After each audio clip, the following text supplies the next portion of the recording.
참된 소망이십니다.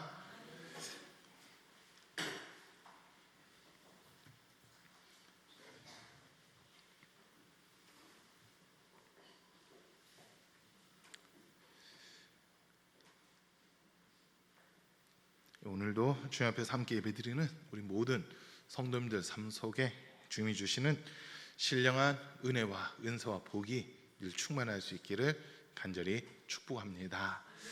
벌써 7월 마지막 주간이 됐고 또 날씨가 무척 덥지만 우리 성도님들 삶 속에 주님이 함께 하심으로 또 이 무더운 날씨도 우리의 믿음을 흔들지 못하는 만한 그런 은혜가 있기를 간절히 축복합니다. 우리가 이제 지난주부터 주님이 가르쳐 주신 기도, 주기도문을 가지고 이제 말씀을 시작하는데요. 지난주는 너희는 이렇게 기도하라고 해서 기도에 대한 말씀을 함께 들었습니다. 이제 오늘은 우리 주기도문에서 제일 앞에 나와 있는 두 어절 하늘에 계신이라는 이 부분을 가지고 잠깐 동안 말씀을 들으면서 또 기도 제목을 함께 찾으려고 하는데요. 우리가 지금 살고 있는 곳은 땅에서 우리는 살아가고 있습니다. 그러다 보니까 사람들이요, 땅에다가 소망을 두고 땅에서 뭔가를 얻으려 하고 땅에서 뭔가를 이루려고 하는 이런 부분들이 많이 있거든요.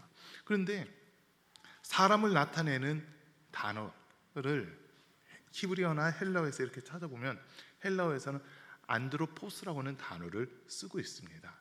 그 단어가 뭐냐면요, 위를 바라보는 자라고 하는 이런 의미거든요. 위를 바라보는 자. 사람들은 자기 머리가 있는 곳을 향해서 바라보면서 살아가는 그런 존재다라고 하는 이야기가 있습니다. 그러니까 사람뿐만 아니라 모든 동물들이 자기가 머리가 어디를 향해 있는지 이렇게 보시면 되는데, 땅에 살아가는 동물들은요, 거의가 머리가 앞을 향해져 있습니다. 앞만 보고 달려가는 어떻게 그런 존재라는 거예요. 그리고 공중에 있는 새들은 그 머리가 땅을 향해 있어요. 왜냐하면 땅에 먹을 것이 있다 보니까 공중에서 땅을 보면서 먹을 것을 찾고 땅으로 내려와서 먹을 걸 찾아서 또 올라가는 이런 모습이거든요. 그런데 사람만큼은 머리가 위를 향해 있다는 거예요. 사람만큼은. 그게 뭐냐면 이 땅에다가 소망을 두고 살아가는 존재가 아니라 하늘을 향해 소망을 두고 살아가는 존재다라고 하는 그런 의미라는 거거든요. 저희가 평택에서 이렇게 목회할 때 한 목사님이 사람의 머리는 내가 다음번 어디를 해서 살 건가 그것과 관련이 있다라면서 한마디를 하신 적이 있어요. 그래서 이렇게 얘기를 하시는데, 여러분, 태아가 엄마 뱃속에 있을 때 아기들 머리가 어디를 향해 있는지 아세요? 아래를 향해 있잖아요. 그러니까 엄마 뱃속에 있는 10개월 동안은 이 아기가 자기가 스스로 안 돼요. 머리가 땅을 향해 있기 때문에 나는 이 땅에서 살아야 된다라고 하는 그런 의미를 가지고 있다는 거예요. 근데 태어난 다음에는 사람들이 한 1년 정도가 지나서 스스로 걷기 시작할 때부터는 사람의 머리는 항상 하늘을 향해 있거든요. 이 땅에서 살아가는 것은 끝이 아니라 나 다음은 이제 하늘이다라고 하는 이런 의미가 담겨져 있다라고 하는 겁니다. 그러다 보니까 많은 사람들이 이 땅에다가만 소망을 두고 살아가는 경우가 많지만 사실은 우리의 소망은요, 하늘에다 두어야 된다라고 하는 겁니다.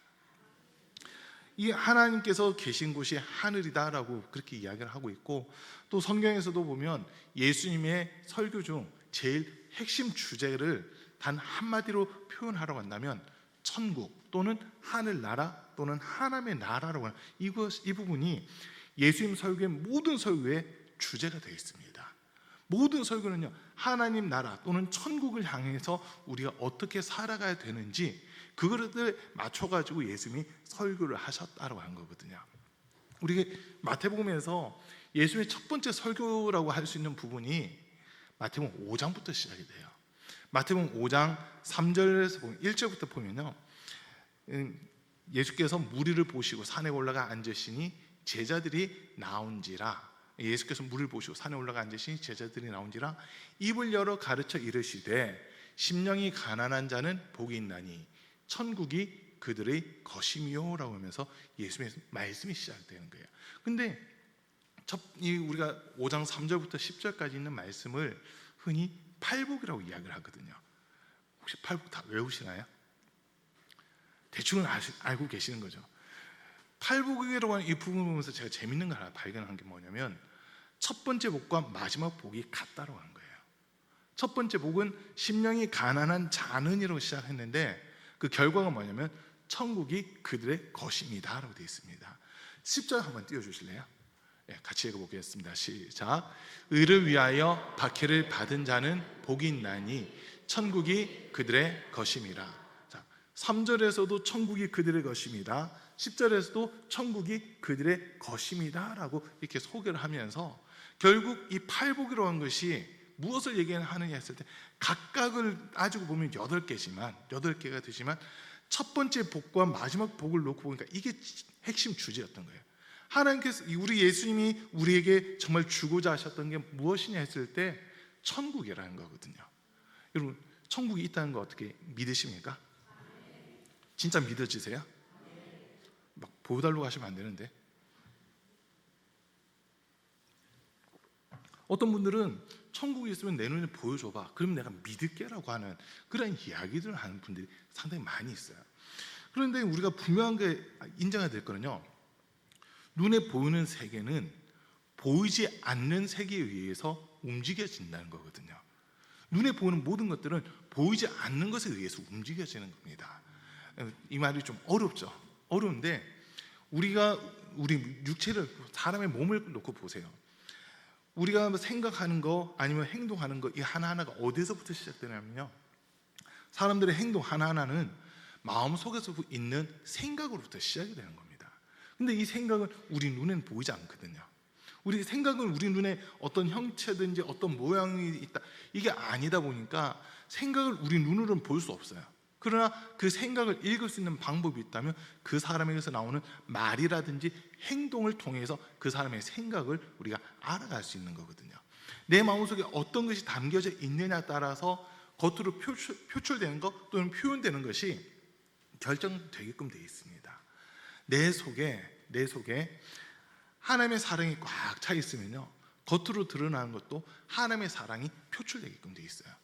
반대로 내 속에 분노가 있고 독이 있고 막 이런 것들이 가득하면 겉으로 표출되는 것들도 내 안에 있는 것이 그대로 드러나기 때문에 독이 나오고 분노가 나오는 이런 모습들이라는 거거든요. 그래서 그런 단순한 모습들을 놓고 볼 때 눈에 보이는 세계는 눈에 보이지 않는 세계에 의해서 지배를 받고 움직여진다라고 하는 거, 이거를 우리가 볼 수 있습니다. 과거에 이제 인물들 중에 기독교 역사에서 정말 위대하다고 하는 인물들 중에 성 어거스틴이라는 분이 있고 또 마틴 루터라는 분이 있어요. 이름은 여러분이 한 번쯤은 다 들어보신 이름들이잖아요. 근데 이 두 분이 비슷한 이야기를 한 게 있거든요. 그게 뭐냐면 두 도성 또는 두 왕국에 대한 이론을 이야기합니다. 두 도성이 됐든 두 왕국이 됐든 하나의 도성 또는 하나의 왕국은 우리가 살고 있는 이 세상이라는 거고요. 또 다른 도성 내지는 왕국은 앞으로 우리가 가야 될 세상, 그거를 이야기하거든요. 근데 이 두 개의 세상, 눈에 보이는 세상과 보이지 않는 세상, 우리가 육체로 살아가는 세상과 우리 영혼이 살아가는 세상, 이렇게 둘로 나눠서 이야기를 하는데 그 둘 중에 어떤 것이 더 중요하냐라고 하면요, 눈에 보이지 않는 세상, 앞으로 우리 영혼이 가서 영원토록 있어야 될 그 세상이 더 중요하다라고 하는 이런 이야기를 공통적으로 하고 있습니다. 공통적으로 하고 있어요. 그러면 우리의 삶을 놓고 보는 거예요. 여러분, 우리의 삶은요, 육체의 삶은 하나님께서 수명을 정하셨습니다. 창세기 6장에서 사람의 수명을 정해버리셨거든요. 120년. 사람의 횟수는 120년이 되겠다라고 하나님이 정하셨기 때문에 의술이 발전되고 의학이 발전되고 생명공학이 발전된다 하더라도 사람들이 기대하는 최대치 수명은 120년입니다. 간혹 120년을 살아가신 분들이 있긴 있지만은 대다수의 사람들의 평균 수명이라고 하는 것을 놓고 보면 지금 우리나라 평균 수명은 81세 정도 되거든요. 81세 정도 되는데 여성분들이 한 85세 가까이 이렇게 되고 남성분들이 79세에서 80세 한 그 정도 이렇게 된다고 하는 통계가 이렇게 나와 있잖아요. 우리나라는요, 상당히 오래 사는 편에 속하고 있습니다. 상당히 오래 사는 편에 속해요. 자, 그런데 사람들이 뭐 이제 앞으로 100세 시대가 된다라고 하는 그 이야기를 하고는 있고, 의술과 과학의 도움을 받으면 120년까지도 살아갈 수 있을 거다라고 하는 이야기를 하는데, 그 120년이라는 날짜는, 120년이라고 하는 시한은 이미 하나님이 정해놓으신 겁니다. 우리 육체의 한계라고 하는 부분에 있어서는 120년을 넘지 못하도록 하나님이 창조를 하셨다고 하는 거거든요. 근데 이게 우리가 120년만 살고 만약에 천국이라든 지옥이 없다고 할 것 같으면, 만약 그게 없다고 하면 이 땅에 살아가는 동안 어떻게든 잘 살아야 돼요. 한 번 살고 없어지는 인생이라면 그 한 번을 누구 앞에서도 부끄럽지 않을 만한 그런 삶을 살아야 되는 건 맞을 거예요. 더 잘 먹어야 되고, 더 잘 살아야 되고, 더 넓은 집에 살아야 되고, 더 좋은 차를 타야 되고, 막 이런 것들만 이루어야 될 거예요. 그런데 성경은 우리에게 분명하게 이야기합니다. 한 번 죽는 것은 사람에게 정해진 것이요, 그 이후에 심판이 있다고 말씀하시거든요. 그 심판은요, 영생이냐 영벌이냐, 천국이냐 지옥이냐로 나눠진다고 한 겁니다. 특별히 오늘 우리가 읽은 말씀에서 하늘에 계신, 그 다음 문장이 뭐냐면 우리 아버지라고 이렇게 이야기를 하고 있습니다. 하늘에 계신 우리 아버지, 이 표현이 너무나도 중요한 표현이 된 거거든요. 여러분, 대한민국 수도는 어디입니까? 서울이죠. 왜 서울이 대한민국 수도죠? 뭐 역사적인 건 따질 필요 없고요. 대한민국의 수도가 서울인 이유는요, 서울에 대한민국을 통치한 자가 있다는 겁니다. 대한민국을 통치한 자가 서울이 아닌 만약에 부산에 있었다면 부산이 수도가 되는 거예요. 6.25 시절에 부산이 임시 수도였잖아요. 6.25가 일어났을 때 대한민국이 시작되고 몇 년 만에, 3년 만에 6.25 전쟁이 일어나니까 서울에서 전부 다 피난을 와가지고 부산에 임시 정부를 만들게 되고 부산을 임시 수도로 이렇게 사용을 했었거든요. 왜냐하면 부산만 침략 당하지 않았기 때문에 부산을 임시 수도로 했어요. 이 말 바꿔서 얘기하면 부산에 대한민국의 통치자가 있었다라고 하는 그 이야기거든요. 지금 제가 드리고 싶은 말씀이 이거예요.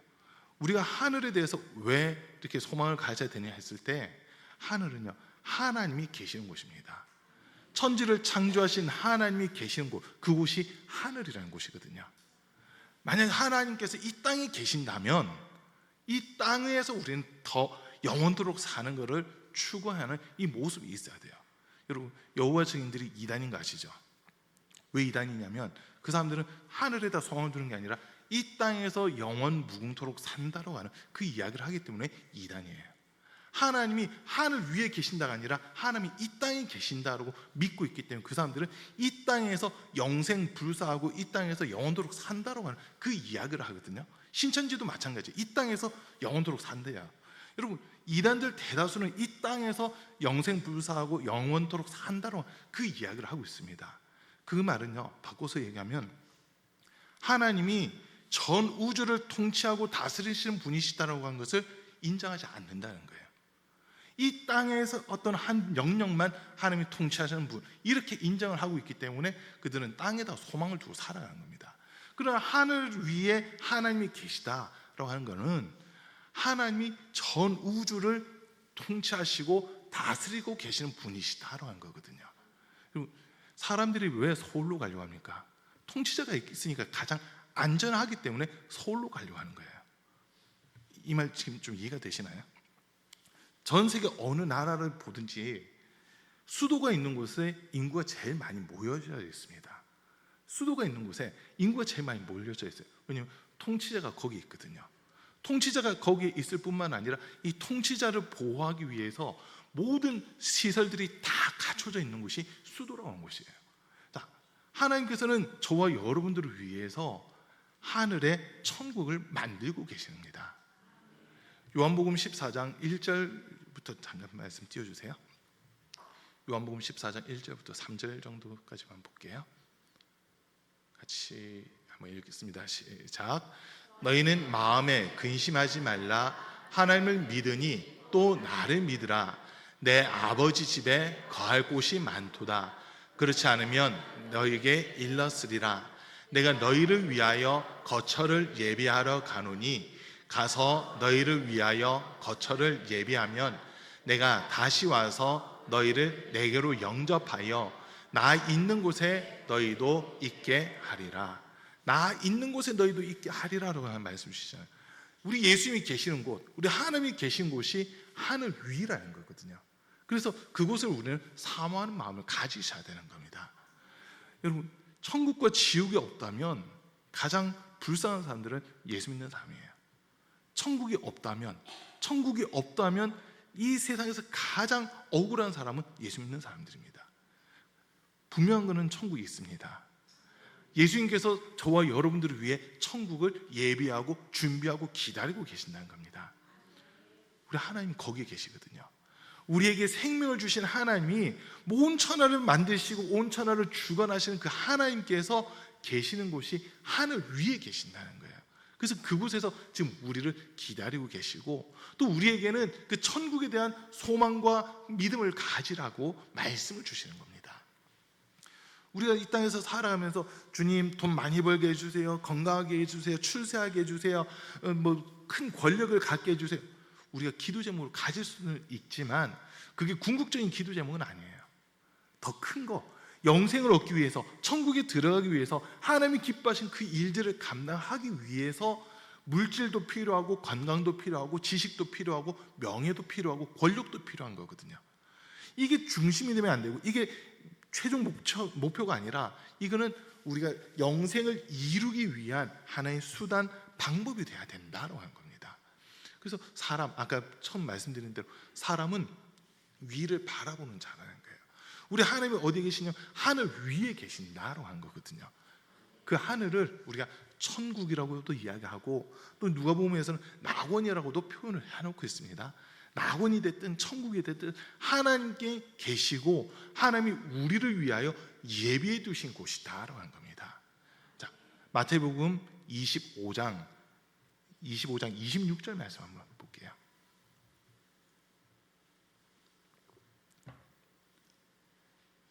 죄송해요.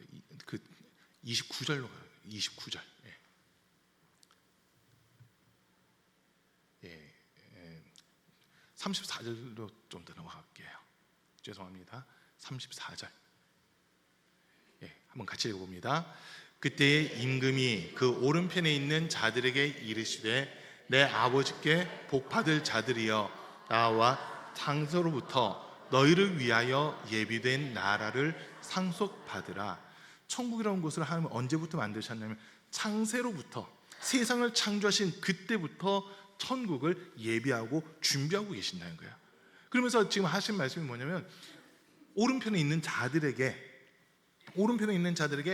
창세로부터 너희를 위하여 예비된 나라를 상속받으라는 거거든요. 저기가 하늘 나라요, 천국인 겁니다.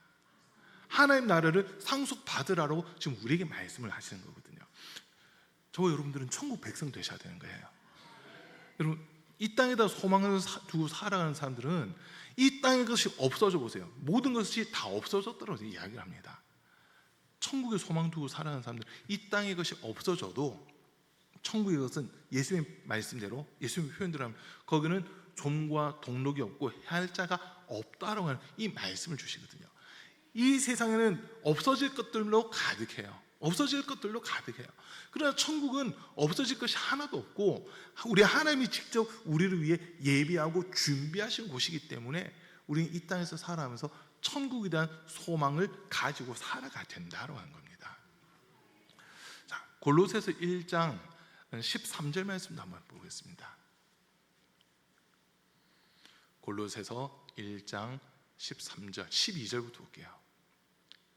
골로새서 1장 12절 13절 두 절 말씀인데요, 같이 읽겠습니다. 우리로 하여금 빛 가운데에서 성도의 기업의 부분을 얻기에 합당하게 하신 아버지께 감사하게 하시기를 원하노라. 그가 우리를 흑암의 권세에서 건져내사 그의 사랑의 아들의 나라로 옮기셨으니. 자, 우리가 가는 천국에 대해서 골로새서 1장에서 뭐라고 표현하고 있냐면 그의 사랑의 아들의 나라라고 표현하고 있습니다. 예수님이 통치하시고 다스리는 왕이 되시고 예수님이 그 중심에 계시는 곳이 바로 천국이다라고 우리에게 소개하고 있어요. 그 전에 우리의 모습은 어땠냐면 흑암 가운데 거하고 있었고 암흑 가운데 거하고 있었는데 주님의 영광의 빛이 우리에게 비춰지면서 그 흑암에서 건져내서 빛 가운데로 우리 위치를 옮겨주셨다는 거예요. 그 빛의 나라가 천국이라는 거거든요. 하늘에 계신 우리 아버지라고 할 때는 그 천국, 우리가 이야기할 때 눈물이 없는 곳, 근심이 없는 곳, 슬픔이 없는 곳. 그런데 더 정확하게 얘기하면요, 흑암이 없고 어둠이 없는 곳인 거예요. 흑암과 어둠이 없고 빛으로, 주님의 영광의 빛으로 가득한 곳, 그곳이 바로 천국입니다. 우리 사랑하는 성도님들, 천국에 대한 분명한 소망 가질 수 있기를 축복합니다. 우리 하나님이 거기 계시고, 우리에게 생명 주신 하나님 거기 계시고, 더 나아가서 그 하나님이 지금 우리를 기다리고 계신다는 거거든요. 기다리고 계신다는 거예요. 우리 성도님들이 자녀들을 이렇게 키워보신 분들, 특별히 그 자녀가 같은 지역이 아닌 타 지역에 있거나 외국에 나가 있는 분들 이렇게 보면요, 소망이 딱 한 가지 있어요. 내가 있는 곳에 자녀가 빨리 왔으면 좋겠다라고 하는 겁니다. 여러분 그렇지 않나요? 부모님이 계신 그곳에 자녀들이 빨리 와서 같이 살았으면 좋겠다라고 그 마음들을 가지시거든요. 저희가 평택에서 12년 목회를 했잖아요. 그 전에 이제 분당에서 또 수련 목회자하고 교육전도사 하면서 5년을 있었고, 어떻게 보면 제가 대학교 2학년 때까지는 부산을 매주 왔다 갔다 했었거든요. 부산까지 매주 왔다 갔다 했는데, 이제 군대 가면서부터 어떻게 보면 집을 떠난 거예요. 부모님 곁을 떠나가지고 군대 2년 동안 있으면서 휴가가 나오면 전 갈 데가 딴 데 없어요. 집밖에 없어요. 부모님이 계신 곳. 그냥 오는 거예요. 그러면 부모님은 기다리고 계시더라고요. 또 군대 제대하고 나서, 전역하고 나서 이제 교육전도사를 나갔는데 자주 못 내려오잖아요. 학기 중에는 학교에서 공부를 하고, 주중에는 공부하고, 주말에는 교회 가서 사역하고 이러다 보니까 내려올 시간이 없어요. 사실 못 내려오는 거죠. 그런데 방학을 하게 되면, 기숙사에 웬만하면 있긴 있지만은 방학을 하게 되면 집에 내려오게 되거든요. 그때는 마음이 기쁘더라고요. 근데 저만 기쁜 줄 알았는데 보니까 부모님이 더 기뻐하시는 거예요. 자녀가 오랜만에 집에 온다는 것 때문에 부모님이 더 기뻐하시면서 기대를 하면서 기다리시는 그런 모습들이 있었거든요. 그리고 또 결혼한 이후에는 내려오는 게 더더욱 힘들더라고요. 1년에 두 번 정도 이렇게 내려왔어요. 명절 때 잠깐 내려왔다 올라가고 이렇게 했는데, 그러다 보니까 부모님들이 그런 말씀하세요. 저희보다도 제 아이들, 손주들이 더 보고 싶으셔가지고 좀 자주 볼 수 없냐라고 하는 그 말씀들 한 번씩 하시더라고요. 그때 깨달았어요. 이게 부모님의 마음이구나. 자녀가 다른 곳에 있어도 부모님은 항상 자녀들이 곁에 있었으면 좋겠다라고 그 마음을 가지고 계시는데, 우리 하나님의 마음이 똑같다는 거예요. 하나님께서 우리를 보실 때, 우리가 자녀잖아요. 우리가, 저와 여러분들이 하나님의 자녀인데, 하나님이 우리를 보실 때 하나님이 계신 이곳에 자녀들이 빨리 왔으면 좋겠다라고 하는 이 마음을 가지고 계시는 거거든요. 그래서 천국을 누구를 위해 예비하셨냐면, 예수 그리스도를 구주로 영접한 저와 여러분들을 위해 하나님이 천국을 예비하고 기다리고 계시는 겁니다. 아멘.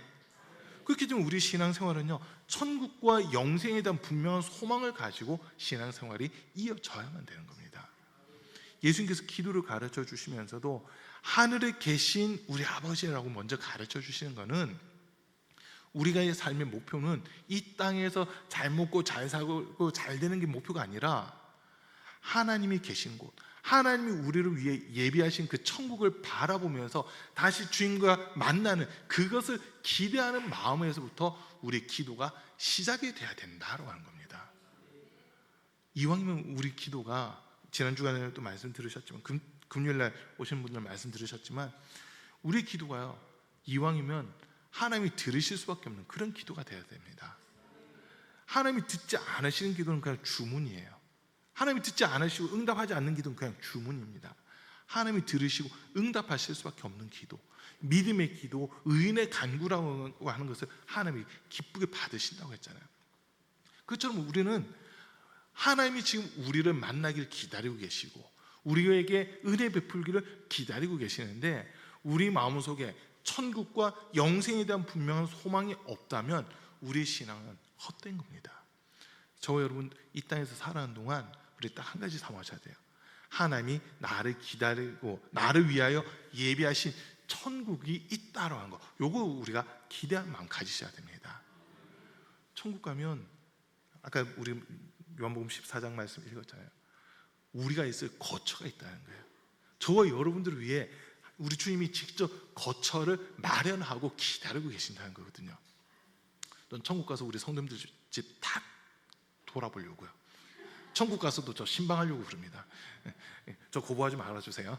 천국 가서 신방 다 할 거예요. 여러분들 계신 곳에 다 가서 천국에서 만나면 얼마나 반갑겠어요. 그렇지 않으세요, 여러분? 김영곤 선생 아니신가? 천국 가서 저와 여러분 만나셔야 되잖아요. 그 기대하는 거예요. 우리 천국에 대한 소망이 없으면요, 이 땅에서 힘들고 고통스러운 걸 넘어갈 수가 없어요. 뭔가 소망이 있을 때 힘들고 괴롭고 고통스럽다 하더라도 그걸 넘어갈 수 있는 힘이 생기는 거거든요. 소망이 없잖아요.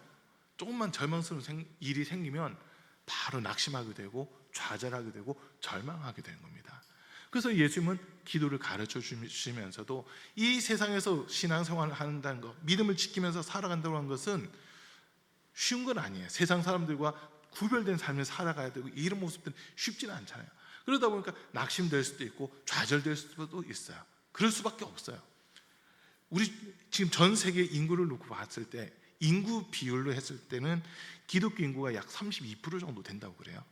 기독교 인구 32%, 이슬람 인구가 31%, 1% 차이로 기독교가 좀 더 앞서 있다고 통계가 나와 있는데, 그 사람들이 다 구원받는다는 보장은 없지만 지금 우리 대한민국을 놓고 봤을 때는요, 기독교인이 전체 인구의 10% 지금 될까 말까 하는 것 같아요. 정확한 통계를 놓고 보면 뭐 얼마 전까지는 기독교인 인구가 1000만이다, 뭐 이 종교를 가진 사람들 중에서는 기독교가 제일 많다, 이런 보도가 몇 년 전에 나왔었어요. 실제 코로나 이후로 이렇게 놓고 보면요, 기독교 인구가 1000만이 지금 안 된다는 이야기가 상당히 많습니다. 500만 명 정도 될까 말까 한다고 하는 지금 그런 이야기까지 나오고 있어요. 이런 상황 속에서 놓고 보면 10분의 1이 기독교인이라고 보시면 되거든요. 10분의 1 정도. 자, 우리 학준아, 한 반에 지금 몇 명 정도 되냐? 27명. 그냥 반올림에서 30명 잡고요. 교회 다니는 사람, 예수 믿는다고 하는 사람 몇 명 정도 돼요? 4명. 보세요. 10% 조금 넘든지 이 선이거든요. 지금 이게 거의 정확한 통계예요. 그러면 예수 믿는 사람들이 자기가 있는 곳 어디를 가더라도 거의 10% 정도만 예수 믿는 사람으로 보시면 돼요. 10% 정도. 그러면은 그 10% 정도 되는 사람들이 더 큰 소리를 낼 수 있느냐? 사실 못 냅니다. 여론이라고 하는 것이 형성돼 버리면 10%는 아무런 힘이 없어요. 영향력을 끼치긴 끼치겠지만 10% 되는 사람들은 목소리가 이 90% 되는 사람들을 넘어가기가 힘든 이런 모습들이거든요. 그러다 보니까 이 90%에 해당되는 사람들이 믿음 없는 이야기를 하고 땅에다 소망을 두면서 소위 돈 잘 버는 것이 성공이다라고 하는 그런 이야기들을 한다 했을 때 10%에 해당되는 이 사람들, 천국에 대한 소망을 가지고 있고 천국을 바라보고 살아가는 이 사람들은요, 세상 소리에 흔들릴 수도 있는 이런 상황이 생기거든요. 그러나 천국에 대한 분명한 소망과 믿음이 있으면요, 이 90% 되는 사람들이 나를 압박한다 하더라도 그걸 헤쳐나갈 힘이 있다는 거예요. 그러나 천국에 대한 소망이 없어 이 90%에 그냥 압도당해버리는 이런 모습이거든요. 그래서 예수님이 기도를 가르쳐 주시면서도 제일 먼저 하신 말씀이 하늘에 계신 우리 아버지라고 이 말씀하시는 겁니다. 우리 아버지에 대한 건 제가 다음 주일날 다시 말씀 전할 거고, 오늘 하늘에 계신 이 부분이거든요. 우리 하나님께서 우리를 위하여 예배해 놓으신 천국에 대한 이야기가 성경이 곳곳에 기록이 되어 있습니다. 이사야 65장에서도 보면 이 천국에 대한 이야기가 나오는데 딱 한 절만 볼게요. 이사야 65장 마지막 절 한 절만 띄워주세요.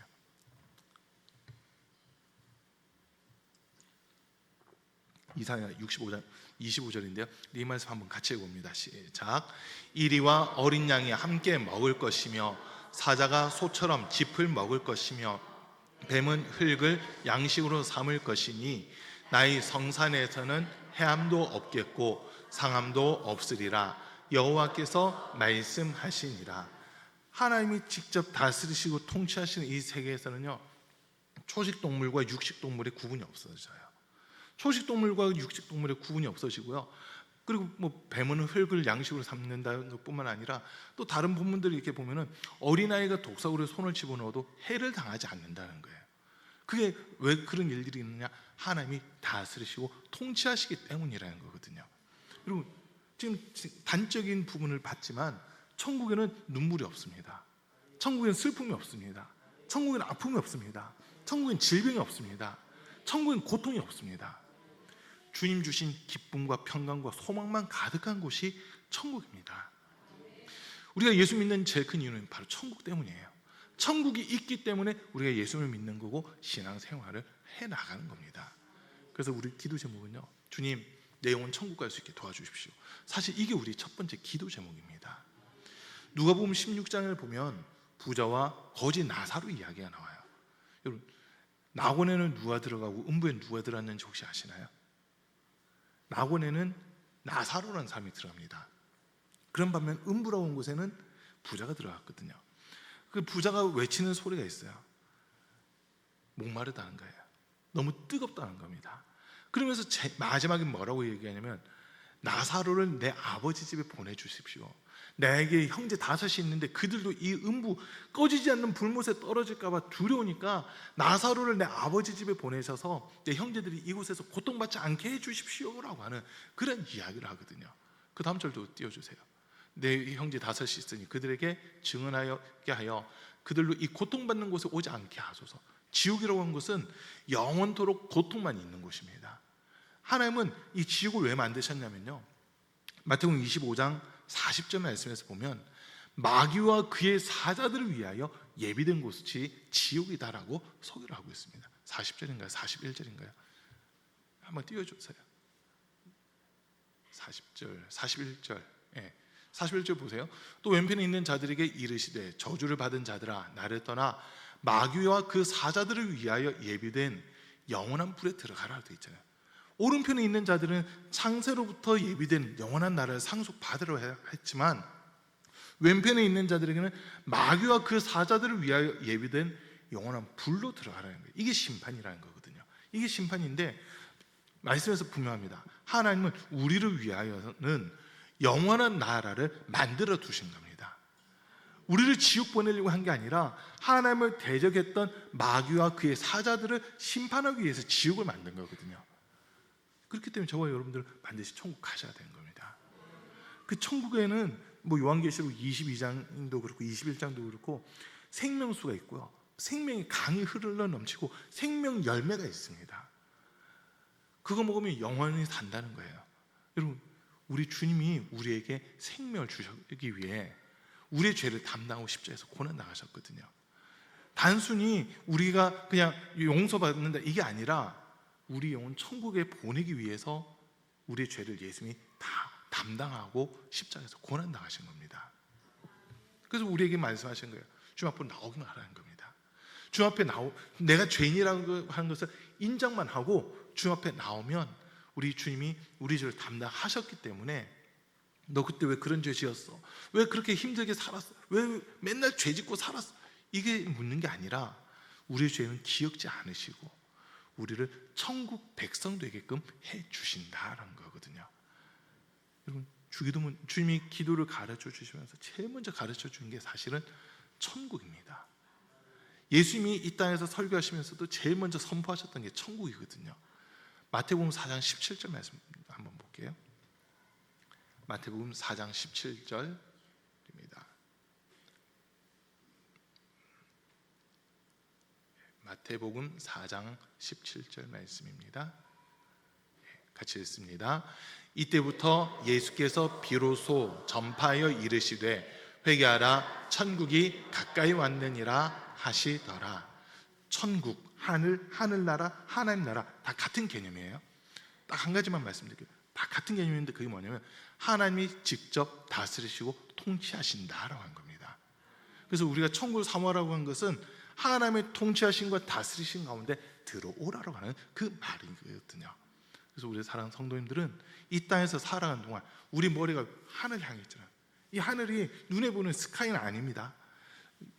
고린도후서 12장에 표현되어 있는 말씀을 보면 셋째 하늘이라고 표현되어 있어요. 세 번째 하늘. 고린도후서 12장 2절 말씀, 3절 말씀 한번 띄워주시기. 고린도후서 12장 2절 3절인데요. 같이 읽어봅니다. 시작. 내가 그리스도 안에 있는 한 사람을 아노니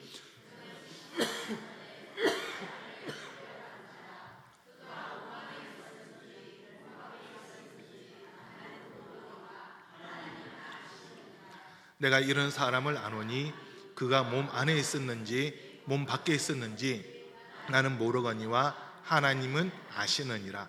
4절도 띄워주세요. 시작.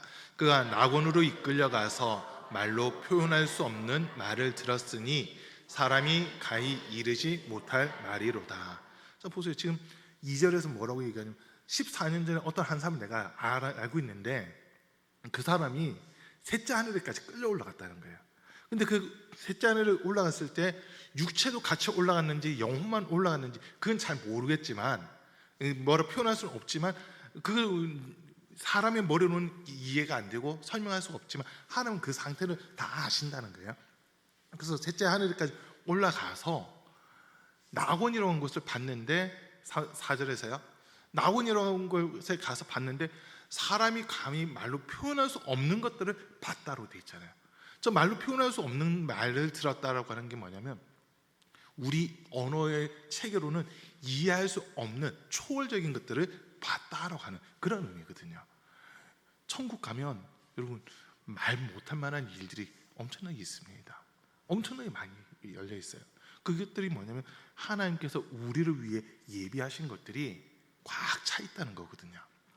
그래서 우리는 이 천국에 대한 분명한 소망 가지셔야 되는 겁니다. 오늘 제가 여기까지 할게요. 나머지 수요일날 오전 또 금요기도 때 있으니까 그때 또 더 전할게요. 여러분 천국에 대한 분명한 소망 가지셔야 됩니다. 천국에 대한 소망 없으면요 우리의 삶은 힘들어져요.